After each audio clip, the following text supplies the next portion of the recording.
Hey folks, and welcome to Drinking Alone with Friends, a podcast where three friends drink alone together. My name's Chris. I'm Todd. And I'm Obert. And on today's episode, we're gonna take you on a tour. Well, Todd's gonna take you on a tour. Todd's Magical Brewery Mystery Tour. Narrated by me, Yeah. Todd. Ooh, I think this is like making of a good audio guide already. I'm already there. Yeah, I hear his heavenly voice, and I'm just transported into another world. And the best part is my voice should be coming across crystal clear and smooth to all the people out there with my brand new mic. I mean, it has been a very good audio quality jump over the last few weeks for us. So Yeah, one by one, we've all gotten new equipment and starting to sound like we know what we're doing. right, just little by little. So As long as we make it appear like we may or may not know what we're doing, that's good enough by me. Yeah. We don't actually have to know what we're doing. No. Fake it till you make it. That's Fake good. it till you That's make good it. at least. So, you guys do anything fun and exciting over this past week? You know, I returned to the slopes again this weekend, as this is about to be my weekly tradition coming up shortly. And we got about a foot of snow since the last time we recorded, and it really helped the mountain out a lot. Looked good out there. Great conditions. Beautiful bluebird day today. Nice blue skies. Saw into Glacier Park from the top. It was really a gorgeous day to be out there. That's pretty cool. So does that mean that it snow drizzled for most of the week? No, I think they got 7 inches of it at once, and then they must have gotten the rest and a little bit of snow drizzle here and there. Nice. That's cool. So is that like just what you do? You just have your skis in the car at all times now or something? Pretty much. I brought them inside today to dry off, but I keep the back seat down permanently now. Nice. Awesome. Do you buy like a seasonal pass to the mountain? Yeah. I have a Okay. season pass. Mm-hmm. So it's nice because I can go up there whenever I want, and I don't feel guilty sleeping till 10 o'clock and then not getting up the mountain until after 11. Because hey, I already paid for it. Right. Who cares? Yeah. Yeah, now it's just free. Right, exactly. I just got to try and get it to the point where it's the cheapest per run possible. Every time I go, it's a little bit cheaper to go the next time. Right. Have you done the math to find out when that flip is where it becomes uber cheap? Well, it pays for itself after not that many days at all. I want to say like 6 or 7 days compared to buying a 1-day pass. So, Oh, wow. and I'm already at 4 days, so it won't be long before I get my money's worth. So as long as you go skiing 3 more times before May, you're good. Right. Yeah. I don't know when ski season stops up in Montana, but I'm imagining it's May. Yeah, right when I moved here at the beginning of April, that was the very end of the last year's ski season, which was crazy because when I moved here, when I moved here, there was 3 of the last 4 days of the ski season, it snowed, and I couldn't believe it. And I was like, I can't believe they're closing the mountain when we're still getting fresh snow. It doesn't seem fair. But because part of the mountain is on national forest where the grizzly bears like to hibernate, there's a certain cutoff date when the grizzlies start becoming active and they close the mountain down, so you can't ski anymore. So you don't run into Probably bears. for good reason. Yeah, that wouldn't be fun to come around a tree and all of a sudden run into a bear. That'd be bad news. Luckily, you'd be on skis, so you could just go faster than the bear. That's true, but maybe if you fell over, you wouldn't be able to get up. I've also seen a game where even though you were on skis, you still get caught by a monster eventually. So Yeah, that's really the meaning of life, is you can't escape the monster at the end of our ski-free runs that we call life. I know the game you speak of, and I believe it's a Yeti that catches you. And I would imagine a Yeti being faster than a grizzly bear. One of the world's many great unknowns. Yeah, I know. When you run into the Yeti, let us know. Okay. So, I mean, I know, Obert, you're talking about all this fun stuff, but I have to tell you guys a a story that really made me mad last night, and so This is why you're cranky? yeah, you know what? I was angry last night, but it's why I'm cranky today. So I work weekends, as we know, and I get up early. I get up at 3:45 in the morning. So I try to go to bed at a reasonable time, and it almost never happens either way. So last night at 1:45 in the morning, my doorbell rings twice. Really? Yes. That's creepy. Yeah. Dana was freaked out, and admittedly so. Like, it's not something that, I don't know about you guys, but I never had that happen to me in Connecticut. No. But, yeah. But, I mean, we kind of lived in the boonies of Connecticut, so. Was it vampire Mormons? Oh, I didn't answer the door. So, one thing about Tennessee is everybody has guns, so you just always make sure that you stay away from any place that could be shot. So You did not go investigate who was ringing your doorbell. I creeped into our spare room and poked my head like in the window, and I didn't see anybody, so I assumed it was like some kid or kids doing like ding dong ditch or something, but I'm like, it's 2 a.m. Like Random hooligans. Yeah. Ding dong ditch is like before midnight, okay? 2 a.m, that's not ding dong ditch. That's you being an asshole. So but yeah, so that was a pretty startling wake up. And then of course, you know, obviously like it's freaky, and Dana was freaked out, so we were up for a prolonged period of time. By the time I got back to sleep, I only had like another hour of sleep, which was pretty crappy. So Oh, that sucks. yeah. That's gotta be real annoying. My money's still on vampire Mormons though. It is possible because, well, actually, I don't know about Mormons, but maybe like vampire Jehovah's Witnesses. That's what I meant to say. Let's take that again.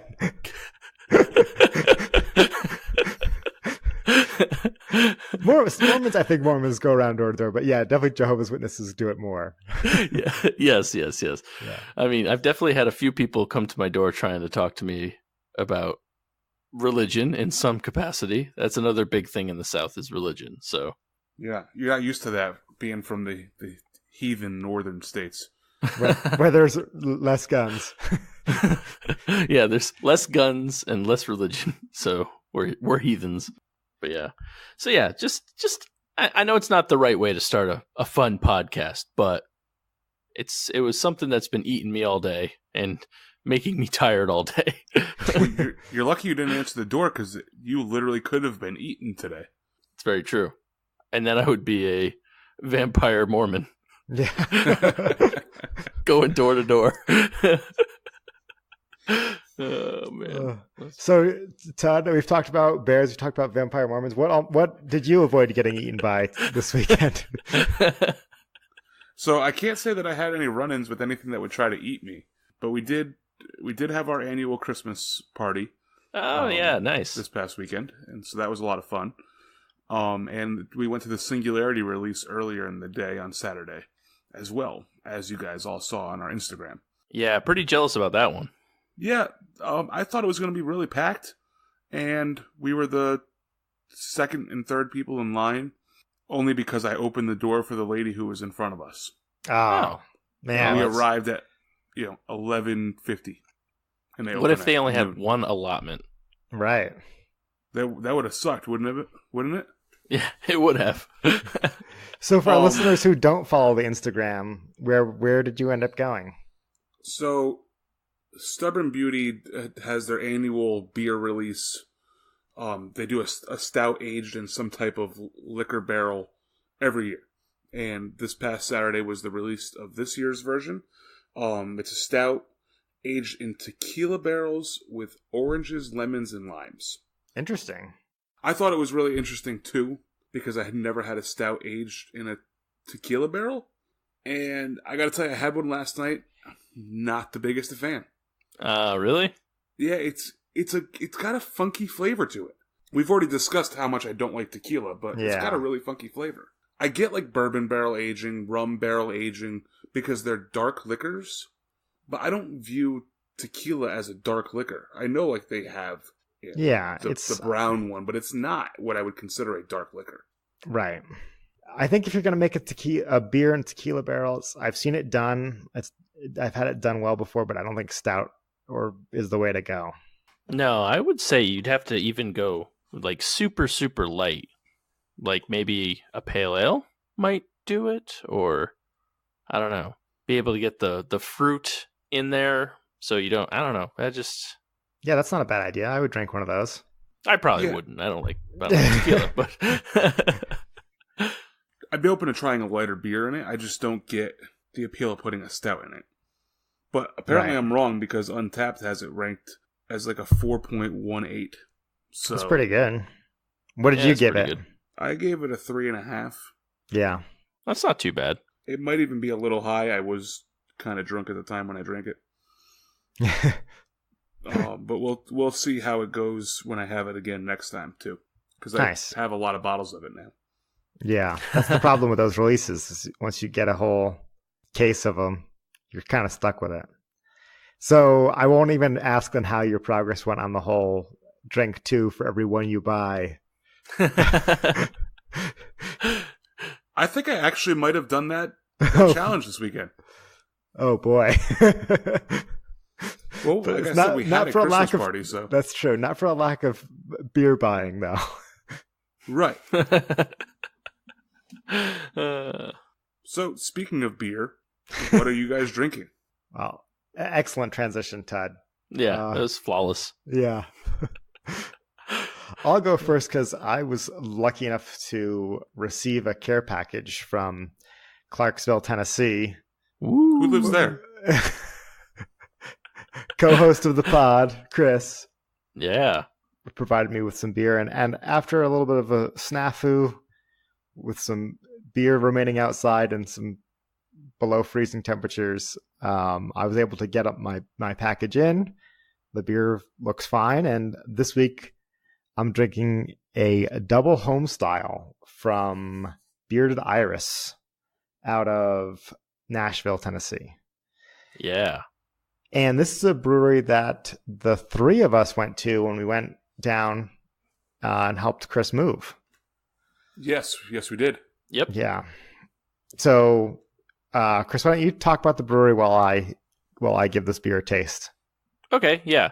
So Bearded Iris is relatively new. They're just over a year old, getting close to 2 years old, if not just over 2 years old.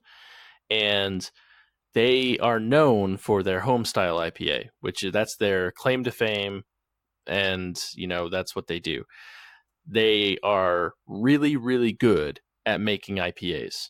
Now, recently they've been branching out a little bit, and actually in that care package, they have one of their porters is in there, which I thought was pretty good. But they're pretty much known for, hey, if you want a really, really good IPA in Nashville, go to Bearded Iris. And well, you won't be disappointed. I gotta say, after trying this double home style, I can definitely agree with that.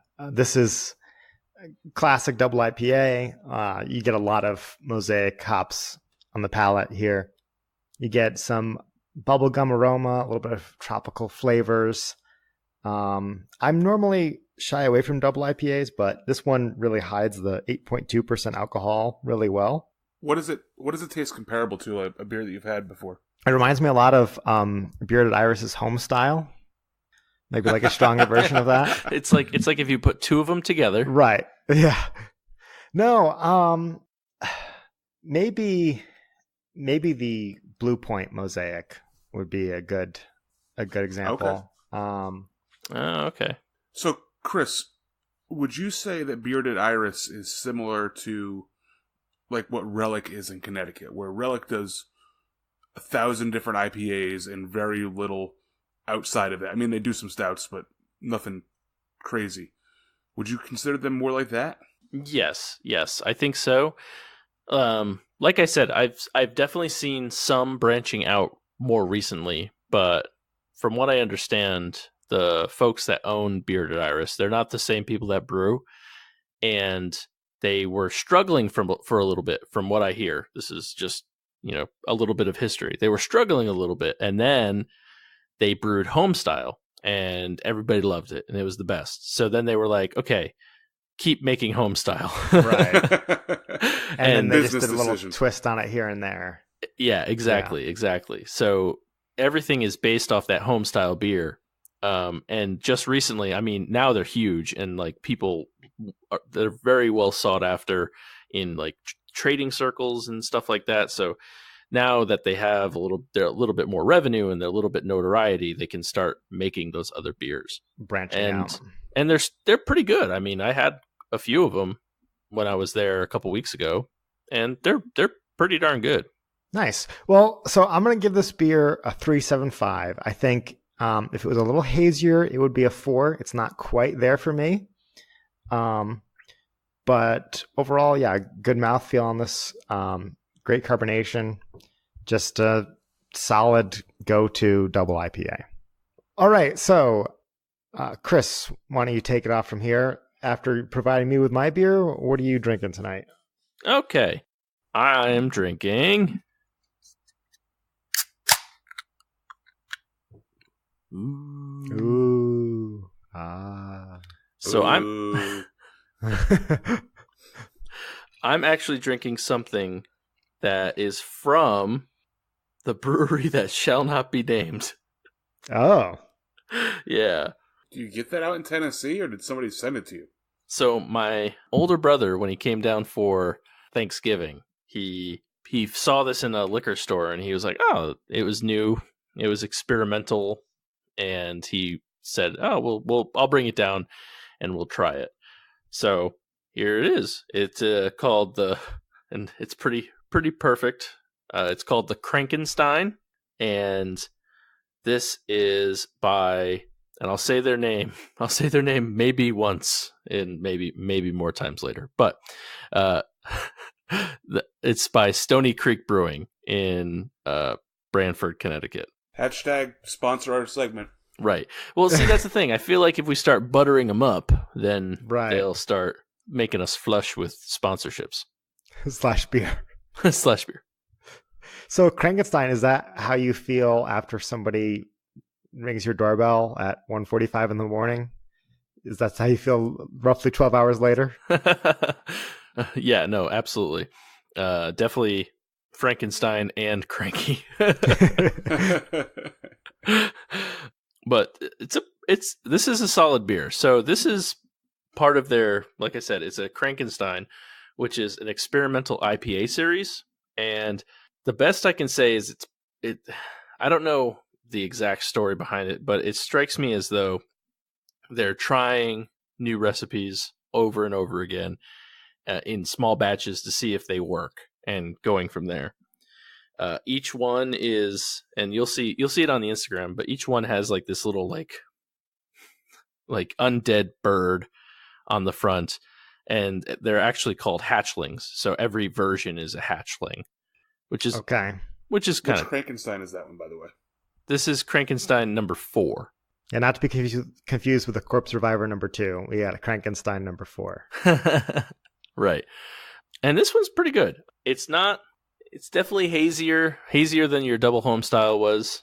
Very bitter, which I enjoy. I enjoy some nice bitter IPAs.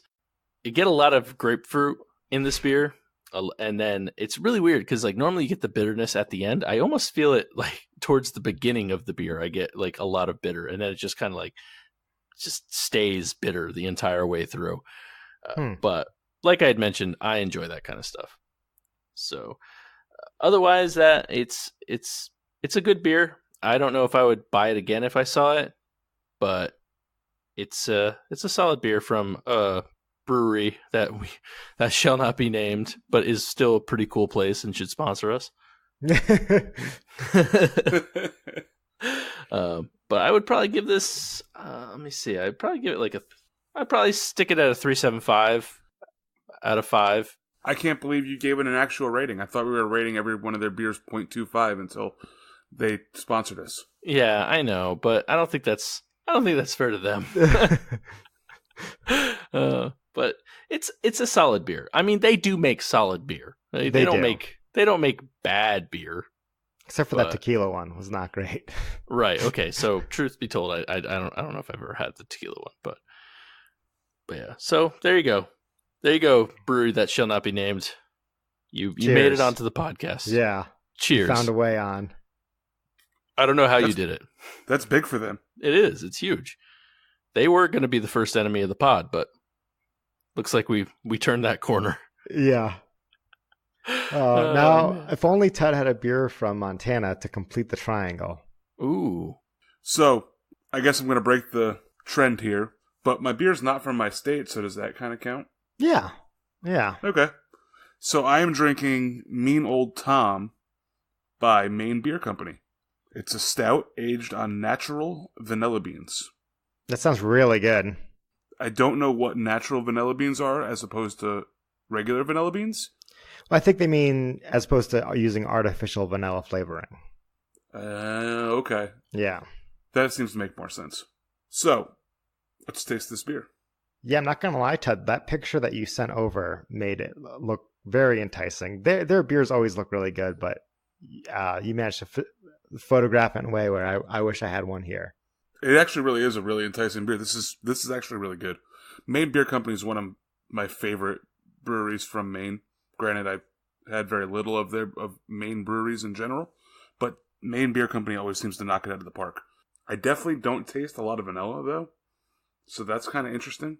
I know, it's funny you say it's like, one of your favorite breweries in Maine, but that is saying a lot. There are some good breweries up there. Yeah, and they're, as we've discussed, I think, on the pod in the past, they're like the OG brewery from Maine. They've been doing it the longest. They're kind of like Alchemist in Vermont. They're the guys who were killing it before other people were killing it. Yeah, that's a good way to put it. Kind of like Nebco in Connecticut. Right. So there's a lot of coffee flavor on this. Obviously, it's a stout. It's a coffee stout. Not a lot of vanilla. It's a little. It has been sitting out for a little bit, so it did get a chance to warm up too, which is good because you're supposed to drink stouts generally a little warmer than other beers. Kind of smoky coffee, maybe a little burnt, I guess is how I would describe the flavor, which is really what I like in my stouts anyways.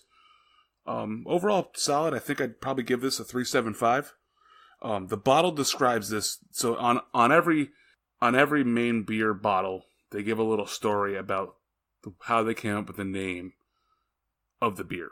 And they're usually pretty good, right? Yeah. Yeah. Lunch was actually the name of a fish. A whale, Dinner I think. And dinner was the name of the shark that ate lunch. There's a whole, I don't have the bottles here to describe it.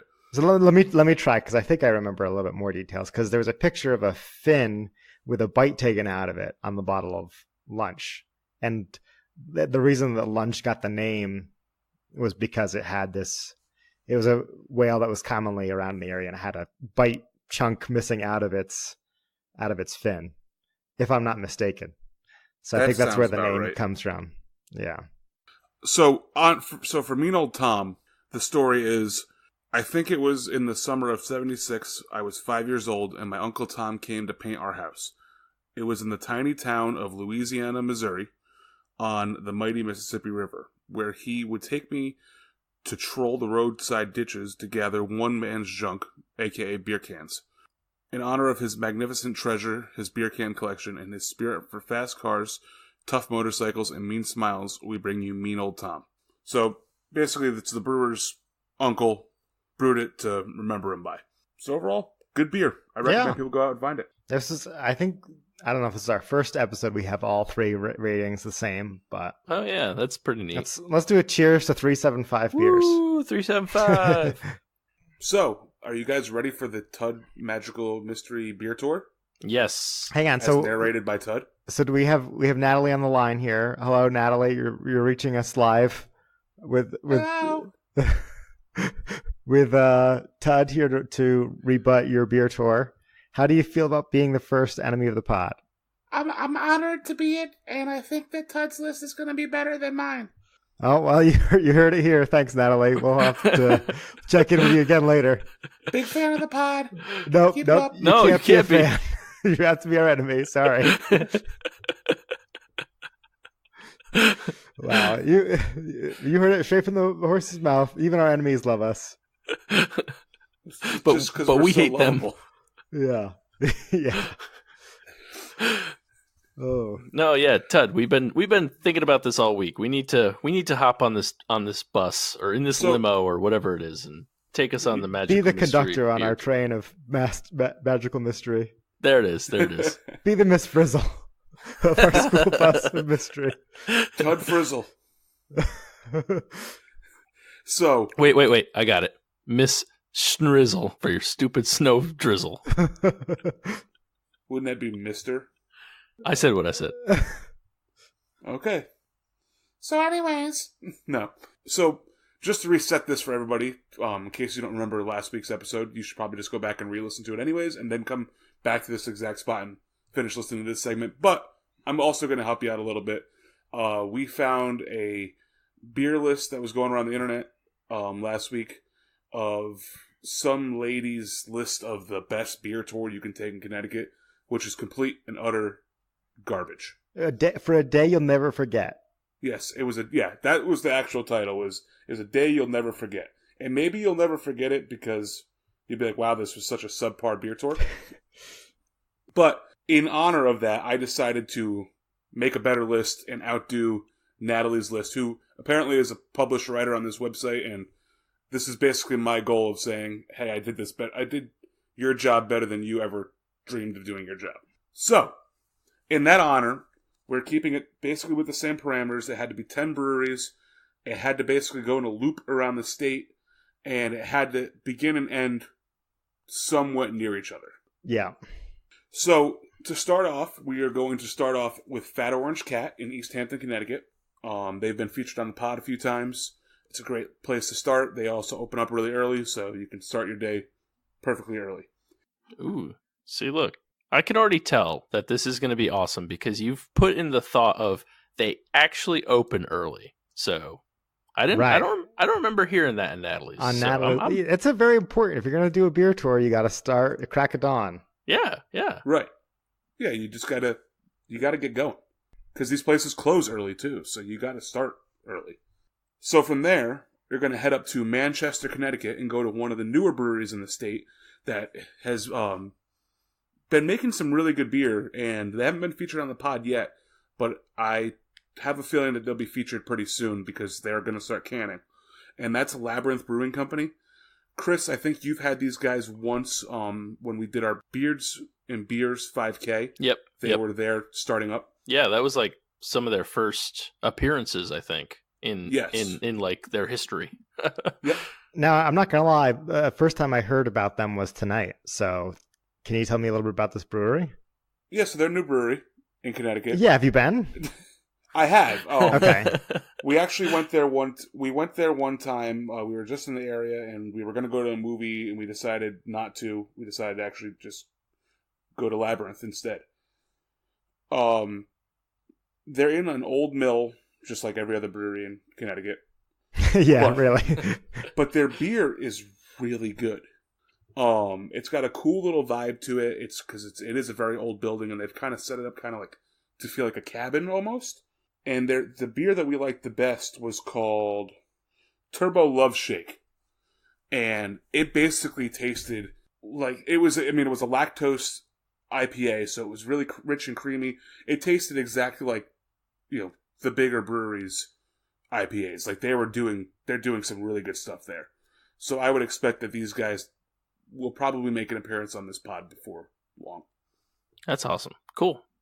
So from there, we're going to go to Bloomfield, Connecticut, and we're going to be visiting not Hooker Brewery like Natalie suggested, but Back East Brewery, which is famous for their Ice Cream Man IPA. The Ice Cream Man IPA was voted as a top 5 IPA in the country last year. So you can go there and, they don't always have it on tap, but they always have something pretty good, whether it's Ice Cream Man or Susie Greenberg or one of their other fabulous IPAs. They also do some really good stouts and some really good other styles too. I was gonna say they're the ones that do the Ex Machina, right? Yes. The Russian Imperial Stout. Yeah, Yeah. that's a good beer. Yeah, I really like the ice cream man, I had no idea that they were rated. So they were so renowned across the country. That's great. Yeah, they were really pumped when they found out that they were ranked as a top 5 IPA in the country, or top 5 beer, because I think there was more than just IPAs on that list. So, moving on from back east, we're going to head to West Hartford, Connecticut, and go to New Park Brewing. New Park Brewing is a newer brewery. I believe you guys have all been there at some point. Yeah, I like that place. I honestly don't even know. I don't know if I've been there. Really? Yeah, I can't remember. But I know we've talked about it a lot, but I just don't remember. I think I met you there twice, Todd, if I recall correctly. Yeah, we definitely met there with Ben one time. Yeah. They're famous, obviously, for their IPAs as well, as all the listeners know, and as people who don't really know Connecticut beer scene. All the breweries pretty much do IPAs. They also do other styles, but New Park is one of like the newer up and coming breweries in the state. They do IPAs really well, but they also do what's called a blender series, which is a fruit beer. It's a sour, but they actually throw kind of like the soaks from Trillium, pounds and pounds of fruit into the beer. The brewer was the head brewer at Thomas Hooker. He left to start his own brewery. He actually was the one who invented #NoFilter at Thomas Hooker, and he gave them that recipe before he left as basically hey, I'm leaving, but here, have a gift. Nice. Yeah, and I would say that about this point in our tour, we're probably hungry for lunch, and I know they have some food trucks there, right? Yes, they perpetually have food trucks out in front, and if you're not really feeling the food truck that day, they are 200 feet from the West Hartford Chick-fil-A, so you can always stop by for Chick-fil-A. I like how you know the number of feet it is away, too. This is some exact kind of stuff that you did not get from Natalie's. Exactly, yeah. Correct. So, say Chick-fil-A and the food truck aren't doing it for you. The next stop on the list actually is also known for their food as well. Oh, sorry, I stepped on your toes here a little bit. I know. Obert's trying to run this beer trail. I'm sorry. I just get hungry early. What can I say? So now that Obert is stuffed, we're going to move on to Five Churches Brewing. Oh, yeah. Which is in New Britain, Connecticut. And they're a newer brewery. Them and Labyrinth probably opened up around the same time. But their claim to fame obviously is their name, and from their brewery floor, they can see 5 churches in New Britain, hence the name. And we've talked about that on the podcast before. Mm-hmm. Yep. Yeah. And they do a lot of stuff really well. The brewer was the former brewer at Nebco, as well as the former brewer at Steady Habit. But they also have food. They do pizzas, and they do pretzels, and I think they have bar nuts, like you can buy from one of the local places that does interesting flavors. But their pizzas are really good. So that's where I would suggest that you stop and get lunch. Yeah, that's a really good spot. I went there with you last time I was in Connecticut. Yep. Good spot. Good beer. There was a decent amount on tap, if I remember correctly. Yeah, they usually have about like 12 to 15 beers on tap. Yeah. So good. And the pizza was pretty delicious. So yeah. So then next, we're going to go all the way to Oxford, Connecticut, which is basically across the entire state, to OEC Brewing Company. Now, what makes these guys unique compared to the other breweries on the list is that they are strictly a sour brewing company. So all they do is brew sour beers. Nice little switch. They are renowned as one of the better sour brewers in the world. They also have food there too. So in case, Obert, you weren't feeling the food at the other 2 places. Or maybe now that I'm hungry because how good your pizza smelled, that I missed out at the last brewery.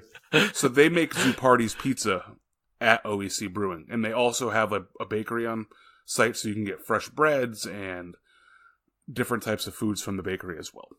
That's cool. I've never been to a brewery/bakery before. They they bake all their bread with the wheat and barley from the beer. Oh, that's cool. Yep, that's how they use their spent grains. yeah, OEC is a special place. It is. Yeah. There's nothing else like it. No. And like, it's one of those things where you definitely have to be into sours, but you have to go regardless because they are really good at making sours. So Yeah, it's a really good spot, though. I've enjoyed it the handful of times that I've been. So moving on from there, we're going to go to NEBCO, or New England Brewing Company, for those who don't know the short name term for them. They're, equivalent to like the Maine Beer Company or the Alchemist. They're the originals in Connecticut. They do beers such as Sea Hag and G-Bot, as well as Coriolis, Fuzzy Baby Ducks, Double Fuzzy Baby Ducks. It's a staple. It's basically a must-go if you're going to Connecticut breweries. Yeah, so one thing that you're starting to realize is that it seems as though NEBCO just hires a bunch of these brewers and then they leave and make their own breweries. Yeah, right? If that shows you anything about how, like, the history of Connecticut beer, it's that New England Brewing Company is like a big deal and they hire only the best brewers. Yeah. And they're a good training ground for spinning off people who want to make their own breweries. Yeah. Same with Hooker, too. Yeah, same with Hooker. Those two are the real, like, NEBCO and Hooker are like the original craft beer breweries in the state that were good, that have stuck around and have staying power in today's environment of beer. From there, you're going to go to Counterweight, which is literally 3 miles away. And that's a brewery that was started by the former head brewer of NEBCO. He basically just left and took all the recipes that NEBCO had, made them a little bit different, and has his own brewery, which is considered one of the top breweries in the state already, and they've only been open for about a year and a half, about as long as Fox Farm. So from Counterweight, we're going to go all the way back across the state to Groton to go to Outer Light. Now, Outer Light has been featured on the pod before. We've talked about it a little bit. I believe it's one of Chris's favorite breweries in the state, and I'm going to let him talk about it. Yeah, I'm a huge fan of Outer Light, and it's a really cool spot, and their Libation Propaganda, which is their coffee stout, is one of my favorite beers that I've ever had. So, that's saying a lot coming from you. Yeah, it really is, though. I'm like, it's one of my favorite go-to stouts if I ever see it. I think I even gave it a 4.5 even on the pod. I can't remember it right now, but it's a really cool spot. They do a lot of, they're relatively, well, I say relatively new, but they're probably like, what, 4 or 5 years old now? Yeah. And I know they do use a lot of like English malts, which adds a little bit of different taste to their beers, but I really enjoy it. And of course, they have the best game ever there, Jumbling Tower. Jumbling Tower, of course. Classic. Of course. So where we've had an epic battle of Jumbling Tower at my bachelor party. So yeah, definitely one of the most memorable parts of the whole bachelor party was the Jumbling Tower match. Yeah, it's a lot of fun, but it's an awesome spot. I was actually curious if it was gonna end up making the list or not, but I'm glad it did. If I could jump in real quick, on the way from Counterweight to Outer Light, it's almost exactly the same time driving as it will take to listen to one episode of Drinking Alone with Friends. So if you're trying to fill that gap in the car, ooh, right, we have you right there. You put on the podcast. Yeah, nice. It's Connecticut's laid out that way just because of that. Right. Yeah, it's built to listen to Drinking Alone with Friends. One cool thing about the reason I wanted to include Outer Light was I feel like it's one of the more underappreciated breweries in the state that nobody really talks about. I can agree with that, yeah. And they do a lot of good stuff. I wouldn't say that they're the best at anything. Maybe their Libation Propaganda might be the best stout you can buy off the shelf.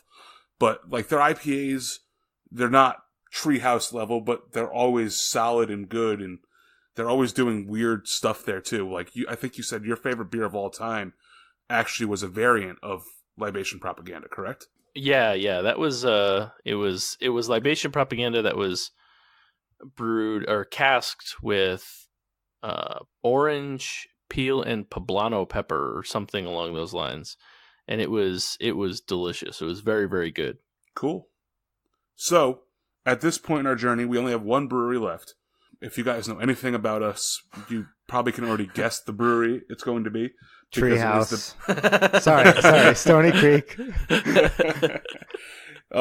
Because it is the best brewery in the state of Connecticut, and I don't think it's even close. But before we get there, we do happen to pass one of Chris's favorite places in the state.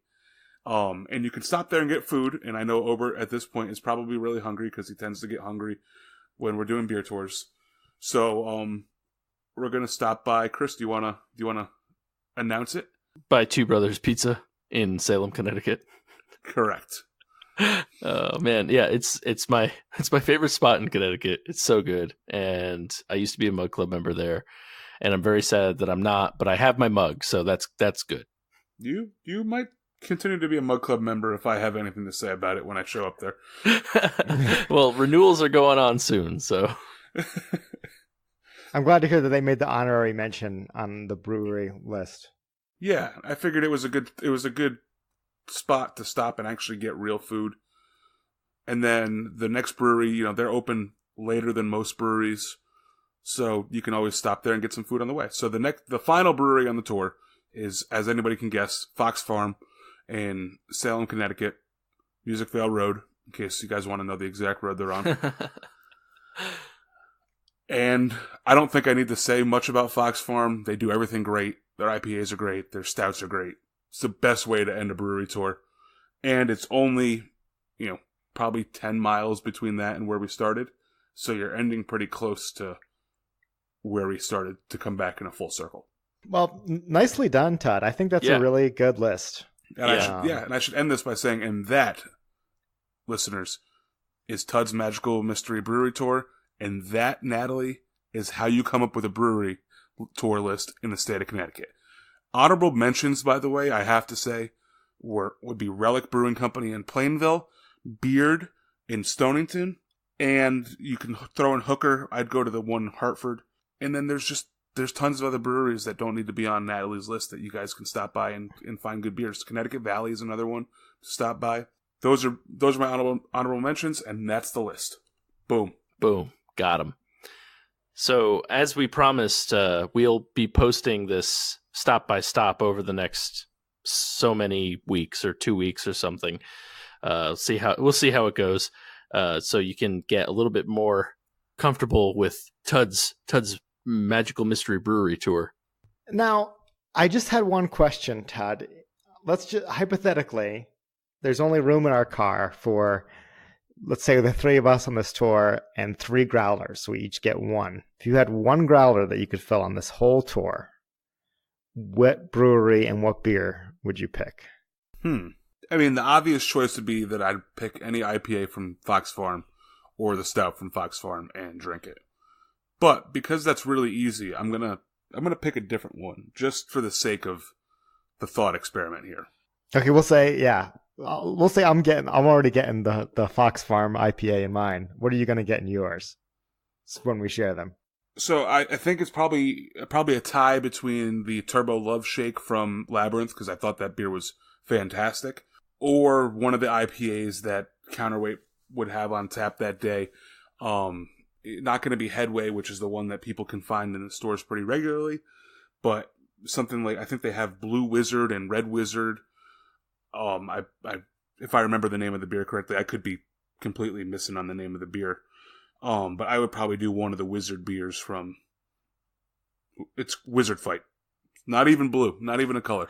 So by that point in the tour, we're pretty drunk anyway, so they'll figure it out. We don't remember that part of the tour. Yeah. So I'd probably get Wizard Fight from Counterweight, as if Labyrinth, for whatever reason, didn't have Turbo Love Shake on tap.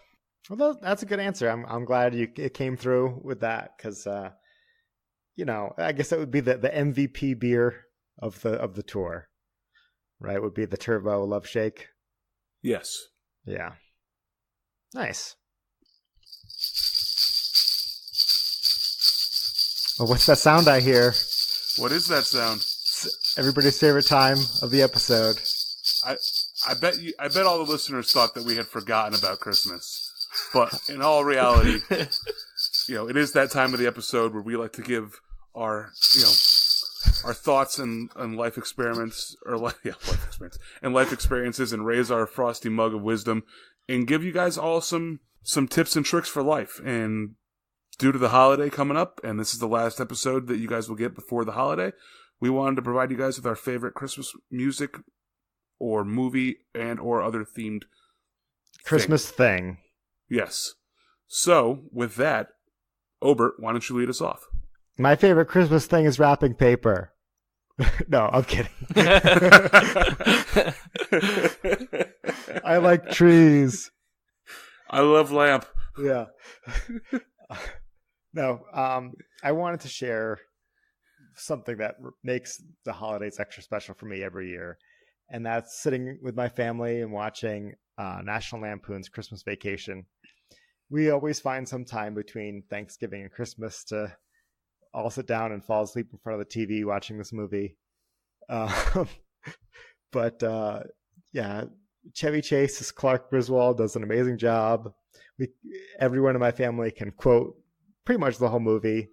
If you've never seen it, I gotta say it's a huge classic. You should watch it every year. And if you do, next time you see me, just start throwing some Christmas Vacation quotes at me, and I'd be happy to continue to quote the movie back to you verbatim. So, #fun fact, Caitlin had never watched that movie until last year. Oh, wow. What did she think? I think she liked it. I think she likes all Christmas movies, so. Yeah. So, full disclosure, I have never seen this movie. Oh, man. It is. That's it. You're off the pod. It's a great tale. Have fun all about editing with all your work. It's a great tale all about the woes and tribulations of Christmas and how a modern man trying to provide for his family can help make Christmas extra special. It's a lot of words to say that basically it's a guy and his family, and this guy can't do anything right. It's Clark Griswold against the world. He's trying to make a perfect Christmas, even though the world keeps trying to make that not happen. Have you seen any of the National Lampoon movies with Chevy Chase? I have not, no. Huh. One thing that you'll learn about me, folks, is that if there's a classic movie that everybody's seen, I probably have not seen it. So just, keep that in mind.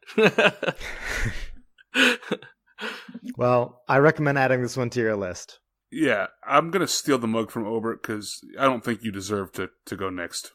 Okay, that's fair. Here we go. Take this mug, Ted, and take it away.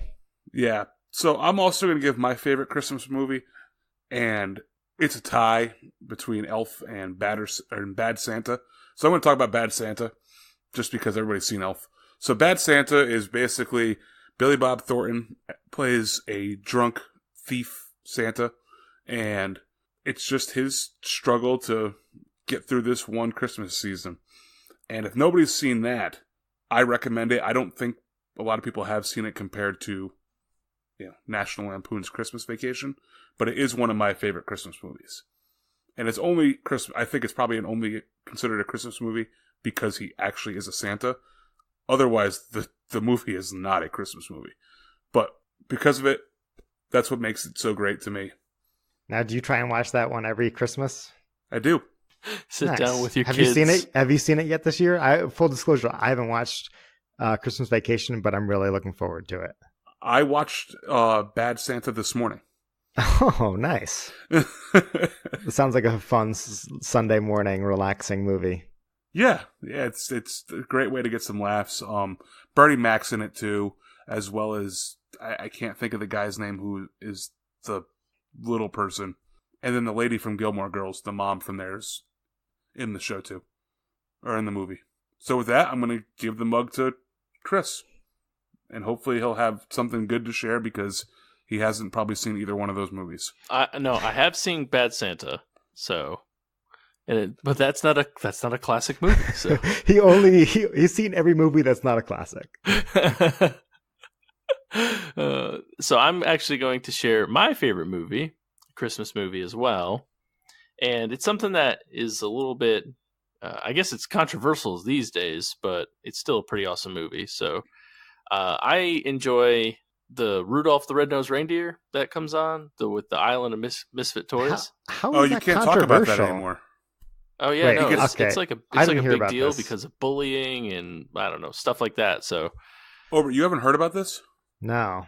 They want to get kids to stop listening or stop watching Rudolph because he gets bullied and it sets a bad example for the kids. Even though the entire story is about him overcoming the bullying and becoming like, the best thing ever. Yeah, this sounds like one of those stories that people are more up in arms about. They're more outraged about the outrage than the actual call to stop watching. yeah. It's one of those things that's been okay for 60 years or however long the movie's been out, but all of a sudden it's whatever. Anyways, this is not a stance I want to take right now. But I don't know. It's a movie that I'm not very much I'm not a big Christmas person.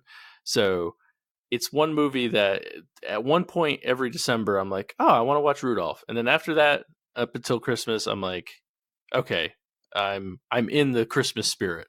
Nice. Yeah, it's like the one that jumpstarts it all. Now, I am pretty excited for Christmas this year because, of course, it's CJ's first Christmas. So that'll be exciting. So I'm excited to get him and watch Rudolph with him at some point this holiday season. It'll be pretty special for me. Yeah, that's nice. I'm sure having your child's first Christmas is going to be a really amazing time. Yeah, I'm a big sap, so I'm looking forward to it. So with that, we'd like to thank you guys all for listening. I'm going to thank Maine Beer Company for providing Mean Old Tom. I'm going to thank the brewery that should not be named, Stony Creek, for their Krankenstein number 4. And I want to thank Bearded Iris for the double home style.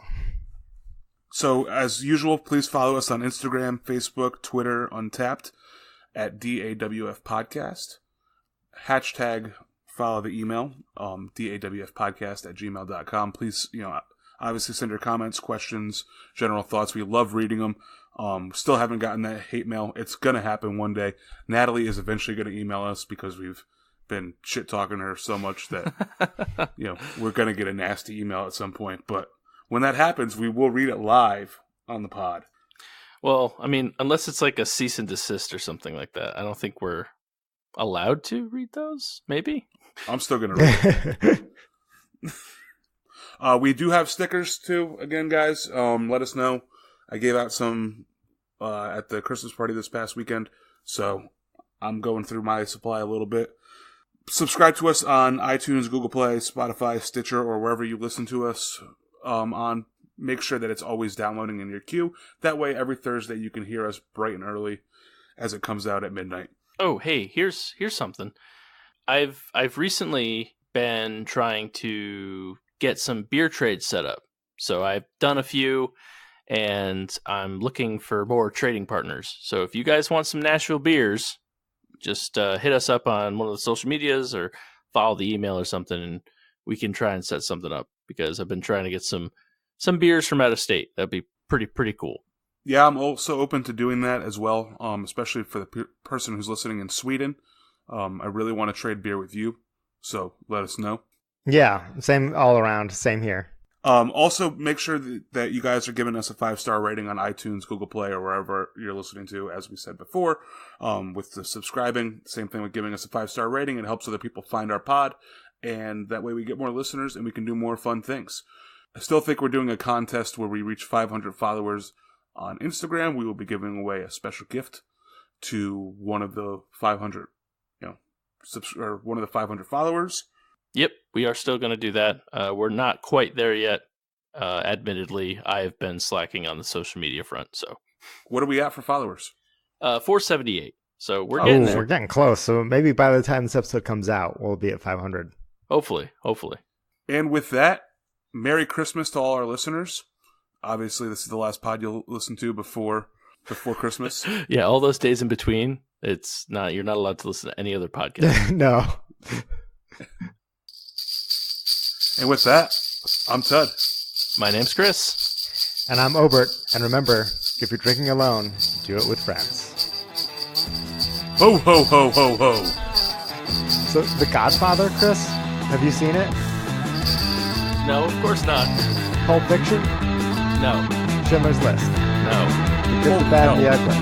No. Don't mind me. No. Fight Club. Yes, I've seen Fight Club.